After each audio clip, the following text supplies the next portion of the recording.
Aujourd'hui, on va parler de patrimoine, de canoë et de paradis. Direction la Dordogne, un patronyme qui désigne à la fois le département et le cours d'eau auquel ce territoire doit tout. Pour découvrir quelques trésors périgordins, je vous propose donc d'embarquer à bord d'un canoë pour naviguer le long d'un petit tronçon situé au sud de Sarlat. 10 km seulement sur les 480 que compte le fleuve, mais 10 km de folie.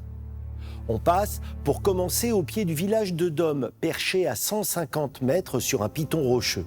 Une bastide créée au XIIIe siècle par le roi de France comme base militaire pour reconquérir l'Aquitaine, alors possession de la couronne anglaise. Quelques coups de rame plus tard, on découvre un autre joyau, le surprenant village de la Roque-Gajac, accroché à la falaise, les pieds dans l'eau.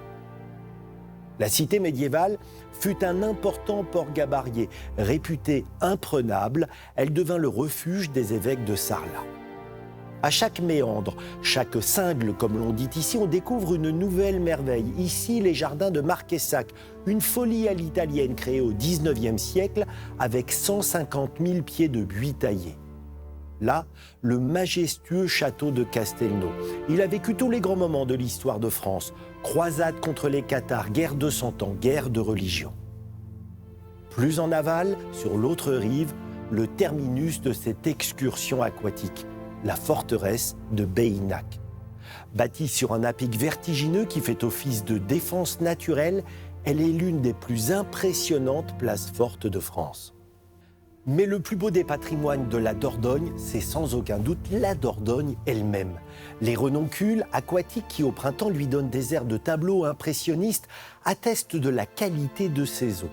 Classée par l'UNESCO au réseau mondial des réserves biosphères, la Dordogne est d'ailleurs le seul grand fleuve baignable d'Europe.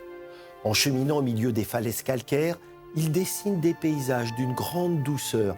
Qui les a contemplés peut dire qu'il a vu, si ce n'est le paradis, du moins l'un de ses reflets.